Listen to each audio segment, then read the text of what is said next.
Everyone, आज का जो हमारा टॉपिक है वो है वैन हॉफ फैक्टर।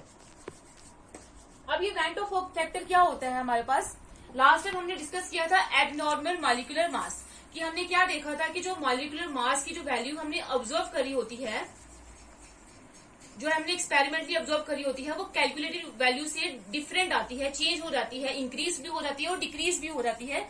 उसी को हम बोल रहे थे एबनॉर्मल मॉलिक्यूलर मास। और क्वालिटेटिव प्रॉपर्टीज जो होती है वो भी क्या होती है, जो उनकी एक्सपेरिमेंटली जो हमने वैल्यू ऑब्जर्व करी होती है, ऑब्जर्व वैल्यू, वो कैलकुलेटेड वैल्यू से क्या आ जाती है, अलग आ जाती है। अब जो है वो सोचने लगे कि इस डिफिकल्टी को हम कैसे ओवरकम करें। तो एक साइंटिस्ट था हमारे पास वैन हॉफ, उसने एक पैरामीटर, एक फैक्टर इंट्रोड्यूस करा जिसका नाम था वैन हॉफ फैक्टर 1886 में। उसने ये बोला कि इस फैक्टर को उसने इसलिए इंट्रोड्यूस करा ताकि वो उन क्वालिटेटिव प्रॉपर्टी में इसको इंट्रोड्यूस करे, तो जो हमें डिफिकल्टी आ रही थी इनकी वैल्यू कैलकुलेट करने में, वो क्या हो जाए, उसको वो ओवरकम कर ले, ताकि हमारे पास जो हमने ऑब्जर्व वैल्यूज, जो एक्सपेरिमेंटली वैल्यू ऑब्जर्व करी है, वो हमारे पास कैलकुलेटेड वैल्यू के क्या हो जाए, इक्वल हो जाए। तो इसीलिए वैन हॉफ ने एक फैक्टर जो था वो इंट्रोड्यूस किया था।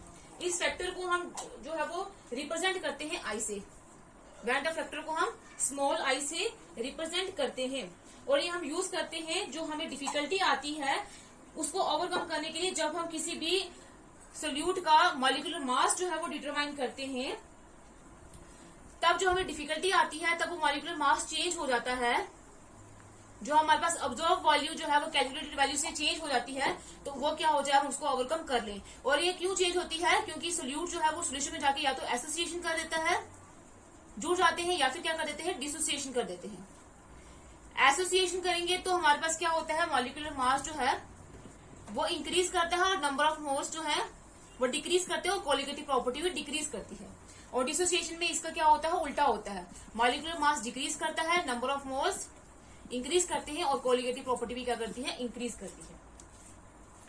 अब इसको वैन हॉफ फैक्टर को सिर्फ हम इसके लिए यूज नहीं करते, इसको हम यूज कर सकते हैं कि हमारे पास, अगर हमारे पास किसी भी सॉल्यूशन में एसोसिएशन या डिसोसिएशन हो रही है, तो हमारे पास कुछ जो सोल्यूट होंगे जो पूरे सॉल्यूशन में जाके 100% डिसोसिएशन नहीं दे पाएंगे या 100% एसोसिएशन नहीं दे पाएंगे।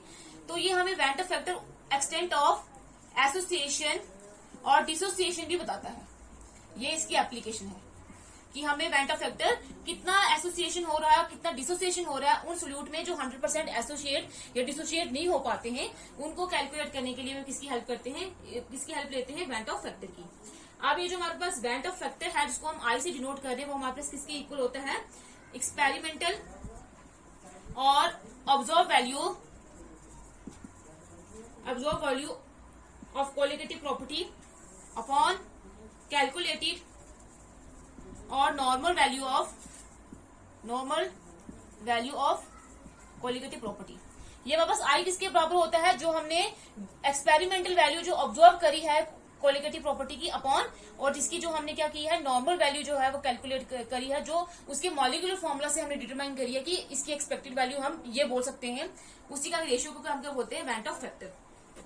अब ये वापस क्वालिटेटिव प्रॉपर्टी डायरेक्टली प्रोपोर्शनल होती है नंबर ऑफ मोल्स की, और क्वालिटेटिव प्रॉपर्टी इनवर्सली प्रोपोर्शनल होती है मॉलिक्यूलर मास ऑफ सोल्यूट की।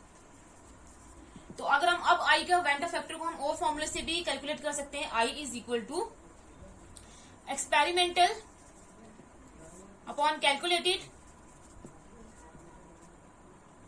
Value of number of moles upon calculated value of number of moles. एक ये फॉर्मूला है, एक और फॉर्मूले से भी कैलकुलेट कर सकते हैं, आई इज इक्वल टू, अब ये नंबर ऑफ मोल्स से डायरेक्टली प्रोपोर्शनल है और मॉलिक्यूलर मास ऑफ सोल्यूट के इनवर्सली प्रोपोर्शनल है। तो मतलब अब ये जो चीज है वो उल्टी हो जाएगी, क्योंकि इनवर्सली प्रोपोर्शनल है, इसके अपोजिट है। तो क्या आ जाएगा, i is equal to calculated value of molecular mass upon observed value of molecular mass. इस फॉर्मूले से हम वैन हॉफ फैक्टर को कैलकुलेट कर सकते हैं, इन तीनों फॉर्मूले से। अब एसोसिएशन में क्या होता है हमारे पास, मॉलिक्यूलर मास इंक्रीज कर जाता है और कोलिगेटिव प्रॉपर्टी डिक्रीज कर जाती है। और डिसोसिएशन में क्या होता है, मॉलिक्यूलर मास डिक्रीज करता है और नंबर ऑफ मोल्स इंक्रीज कर जाते हैं और कोलिगेटिव प्रॉपर्टीज भी क्या करती हैं, इंक्रीज करती हैं। तो हम क्या करेंगे, इस फैक्टर को जो इसने वैन हॉफ ने दिया था, इसको हम हमारे पास जो 4 कोलिगेटिव प्रॉपर्टीज है उसमें इंट्रोड्यूस कर देंगे, ताकि हमारे पास क्या होगा, जो उनकी वैल्यूज हैं वो हमारे पास जितनी हमने एक्सपेक्ट करी थी, जितनी हमने ऑब्जर्व करी थी, उसके जैसे आ जाए। तो अगर हमारे पास जैसे 4 जो हमारे पास कोलिगेटिव प्रॉपर्टीज कौन सी थी, एक फर्स्ट थी हमारे पास relative lowering of vapour pressure. क्या relative lowering of vapour pressure क्या था, P not A minus P A upon P not A is equal to chi A chi B. P not A P जो है वो क्या है, ये P not A vapour pressure of the pure solvent, P A जो है वो हमारे पास वेपर प्रेशर ऑफ सोल्यूशन है, क्योंकि हमारे पास क्या होगा, या तो इसको हम बोल सकते हैं ये क्या है, वेपर प्रेशर ऑफ सॉल्वेंट ही है लेकिन सोल्यूशन में, is equal to chi B mole fraction of solute. ये थी हमारे पास relative lowering of vapour pressure. फिर नेक्स्ट है हमारे पास एलिवेशन इन बॉइलिंग पॉइंट, जिसको हम रिप्रेजेंट कर रहे थे डेल्टा टीबी से, वो किसके इक्वल थी हमारे पास, K B molar elevation constant into में मोलैलिटी। उसके बाद नेक्स्ट थी हमारे पास डेल्टा टी एफ, जो थी हमारे पास डिप्रेशन इन फ्रीजिंग पॉइंट, वो किसके बराबर थी, के एफ इंटू में एम। के एफ क्या है हमारा, डेल्टा टी एफ है डिप्रेशन इन फ्रीजिंग पॉइंट, और के एफ है हमारे पास मोलर डिप्रेशन कांस्टेंट, और एम जो है वो हमारे पास क्या है, मोलैलिटी है। नेक्स्ट ये हमारे पास ऑस्मोटिक प्रेशर, जिसको हम डिनोट कर रहे थे पाई से, is equal to C R T. R gas constant था जो कांस्टेंट था, टी जो था वो टेम्परेचर था, और सी जो है वो क्या है, कंसंट्रेशन। और कंसंट्रेशन किसके बराबर होती है हमारे पास, नंबर ऑफ मोल्स के बराबर अपॉन वॉल्यूम के बराबर। तो ये हमने यहाँ पे क्या ली थी, मोलैरिटी ली थी। तो ये है हमारे पास 4 कोलिगेटिव प्रॉपर्टीज। अब हमने इन 4 कोलिगेटिव प्रॉपर्टीज में क्या इंट्रोड्यूस कर देना है, वेंट ऑफ फैक्टर जो है आई, सिंपली इनके साथ ये लिख देना है, ताकि जब हम इनकी वैल्यू जो है वो एक्सपेरिमेंटली ऑब्जर्व करें, तब उनकी वैल्यू जो है वो कैलकुलेटेड वैल्यू के क्या हो जाए, इक्वल हो जाए। अब इसमें भी अलग अलग केस है, जो हमारे पास वेंट ऑफ फैक्टर है वो अलग अलग केसेस में पड़ेंगे, क्योंकि इसकी डिफरेंट वैल्यूज आएंगी। पहले अगर हमारे पास कोई सोल्यूट है, वो सोल्यूशन में जाके बिल्कुल ना तो डिसोशिएट हो रहा है ना तो एसोसिएट हो रहा है, डिसोशिएट भी नहीं हो रहा और एसोसिएट भी नहीं हो रहा, ना तो वो डिसोसिएशन शो कर रहा है ना तो वो क्या कर रहा है, एसोसिएशन शो कर रहा है। तब क्या होगा, तब जो हमारे पास जो हमने एक्सपेरिमेंटली वैल्यू ऑब्जर्व करी होगी वो क्या होगी, कैलकुलेटेड वैल्यू की क्या होगी, इक्वल होगी, क्योंकि अब उसने ना तो डिसोसिएशन की है ना तो एसोसिएशन की है। जो हमने वैल्यू एक्सपेक्ट करी है अब वही वैल्यू आएगी, अब इसमें हमें कोई दिक्कत नहीं होगी हमें कैलकुलेट करने की। तो यहाँ पे जो वेंट ऑफ फैक्टर की वैल्यू क्या आ जाएगी, 1, क्योंकि ये क्या हुआ है, ना ही सोल्यूट ने सोल्यूशन में जाकर डिसोसिएशन की है ना ही एसोसिएशन की है, तो इसकी वैल्यू क्या आ जाएगी, सारी वैल्यूज जो है मॉलिक्यूलर मास की वैल्यू भी सेम रहेगी, कोलिगेटिव प्रॉपर्टी की वैल्यूज भी सेम रहेगी, नंबर ऑफ मोल्स भी सेम रहेंगे। तो इसलिए वेंट ऑफ फैक्टर की वैल्यू क्या हो जाएगी, 1। और अगर हम इनमें से किसी में से भी कोलिगेटिव प्रॉपर्टी में अगर हम वेंट ऑफ फैक्टर निकालेंगे, आई की वैल्यू जो 1 डाल देंगे, तो वापस दोबारा से हमारे पास यही आ जाएगा जो हमारे पास पहले था, P not A P A upon P not A is equal to chi A. तो हमारे पास क्या होगा, जो हमने वैल्यू जो है वो ऑब्जर्व करी है, जो एक्सपेरिमेंटली ऑब्जर्व करी है, वो कैलकुलेटेड वैल्यू की क्या हो जाएगा, इक्वल हो जाएगा। ये था हमारे पास फर्स्ट केस, जिसमें वेंट ऑफ फैक्टर की वैल्यू क्या होगी, आई की वैल्यू क्या होगी हमारे पास 1। नेक्स्ट है हमारे पास एक ऐसा केस जिसमें क्या होगा, सोल्यूट जो है वो क्या होगा, 100% डिसोशिएट होगा। जब क्या होगी, 100% डिसोसिएशन होगी। 100% डिसोसिएशन में हम एग्जांपल लेते हैं, जैसे सारे मोल्स जब डिसोसिएट हो जाएंगे, जैसे हमारे पास एग्जांपल है NaCl, सोडियम क्लोराइड को जब हम वाटर में डिसॉल्व करेंगे, एक्वस सोल्यूशन बनाएंगे उसका, तो वो बना देगा, डिसोशिएट हो जाएगा और बना देगा Na पॉजिटिव और क्लोरीन नेगेटिव बना देगा। पहले हमारे पास 1 मोल था, जब ये डिसोशिएट हुआ तो इसने कितने मोल बना दिए, एक Na पॉजिटिव का मोल बनाया और एक क्लोरीन नेगेटिव का Cl नेगेटिव का मोल बनाया। टोटल हमारे पास कितने मोल हो गए, 2 मोल हो गए। तो हमारे पास पहले 1 मोल था, अब हमारे पास कितने मोल हो गए, 2 मोल हो गए। तो अब हम क्या कर सकते हैं, इस वेंट ऑफ फैक्टर की वैल्यू जो है वो कैलकुलेट कर सकते हैं। वेंट ऑफ फैक्टर किसके बराबर होता है, आई। अगर हम नंबर ऑफ मोल्स लेंगे तो experimental value of number of moles, जब हमने एक्सपेरिमेंटल वैल्यू देखी, जब सोल्यूशन में जाके वो डिसोशिएट हुआ, तो उसकी वैल्यू क्या है हमारे पास 2 upon calculated value of number of moles, calculated values क्या है उसकी 1, तो क्या आ जाएगा हमारे पास 2। तो हमारे पास अगर आई की वैल्यू, वेंट ऑफ फैक्टर की वैल्यू 2 आई है, तो हम किसी भी कोलिगेटिव प्रॉपर्टी में डालेंगे तो मतलब उनकी वैल्यू जो है वो क्या हो जाएगी, फिर डबल हो जाएगी। अगर कोलिगेटिव प्रॉपर्टी की वैल्यू जो है वो डबल हो जाएगी, मतलब इंक्रीज कर जाएगी, तो हमारे पास जो मॉलिक्यूलर मास होता है सोल्यूट का, वो कोलिगेटिव प्रॉपर्टी की इनवर्सली प्रोपोर्शनल होता है। Colligative property is inversely proportional to molecular mass. तो अगर ये इंक्रीज करेगी तो ये डिक्रीज करेगी, तो मतलब अगर कोलिगेटिव प्रॉपर्टी डबल हुई है तो मॉलिक्यूलर मास क्या हो जाएगा, फिर हाफ हो जाएगा। क्योंकि पहले जो हमने 1 मोल के लिए जो मास माना था, अब वो मास जो है वो 2 मोल के लिए हमें मानना पड़ेगा।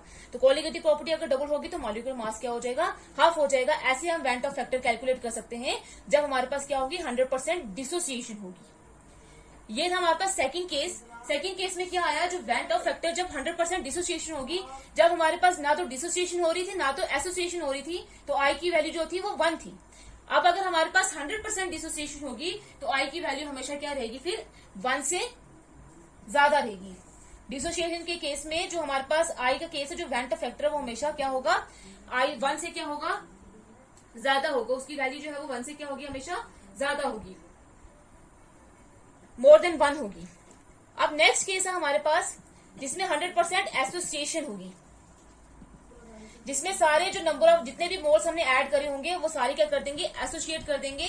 और अगर 2 एसोसिएट करेंगे तो डाइमर बना देंगे, 3 अगर एसोसिएट करेंगे तो ट्राइमर बना देंगे, 4 एसोसिएट करेंगे टेट्रामर, और 4 से ज्यादा होंगे तो क्या बना देंगे, वो पॉलीमर बना देंगे। अब इसमें हम एग्जांपल लेते हैं, जैसे हमने ये लिया एसिटिक एसिड, जिसको हम इथेनोइक एसिड भी बोल रहे हैं, इसको हमने किसी नॉन पोलर सॉल्वेंट में डिसॉल्व करा, क्योंकि ये जो एसिटिक एसिड है वो हमारे पास नॉन पोलर सोल्यूट है, और जो लाइक है वो जो जैसा है वो उसमें डिसॉल्व करेगा। तो जो ये जो हमारे पास नॉन पोलर सोल्यूट है वो नॉन पोलर सॉल्वेंट में ही डिसॉल्व करेगा। अब अगर हमने इसके 2 मोल्स लिए हैं तो जब ये सोल्यूशन में जाएगा तो ये क्या बना देगा, डाइमर, ये बना देगा CH3COH2।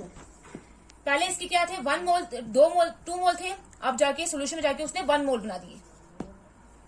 अब अगर हमें इसमें से वेंट ऑफ फैक्टर कैलकुलेट करना हो तो आई किसकी, अगर नंबर ऑफ मोल्स हमने लिए होंगे तो आई की वैल्यू क्या आएगी, आई की वैल्यू हमारे पास क्या आएगी, फिर calculated value of number of moles, experimental value of number of moles, experimentally जो हमने कैलकुलेट किया वो वैल्यू क्या आई है, 1 upon calculated value of number of moles. Calculated value क्या आई है हमारे पास,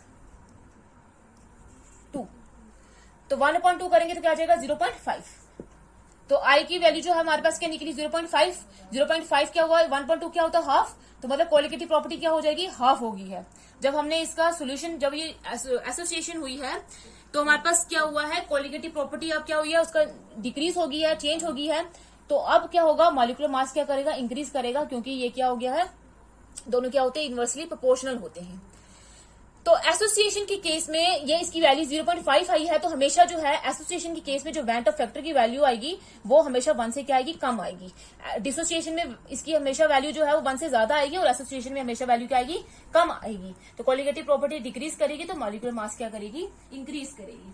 तो ये था हमारे पास वेंट ऑफ फैक्टर जो हमने इंट्रोड्यूस किया था, ताकि हमारे पास कोलिगेटिव प्रॉपर्टी की जो वैल्यू एक्सपेरिमेंटली चेंज हो रही है, डिक्रीज या इंक्रीज हो रही है, तो अब हम ऐसा कोई फैक्टर इंक्लूड करें जिसकी वजह से हमारे पास कोलिगेटिव प्रॉपर्टी जो है उसकी जो वैल्यू है वो जैसे हमने कैलकुलेट करी है, जो एक्सपेक्ट करी है वही वैल्यू आई। तो जब ये हम 0.5 जो है वो अगर हम इसमें डाल देंगे किसी भी कोलिगेटिव प्रॉपर्टी में, तो उसकी जो वैल्यू होगी वो जो हमने ऑब्जर्व करी होगी एक्सपेरिमेंटली वो किसके बराबर हो जाएगी, फिर हमारे पास जो हमने कैलकुलेट करी हुई है।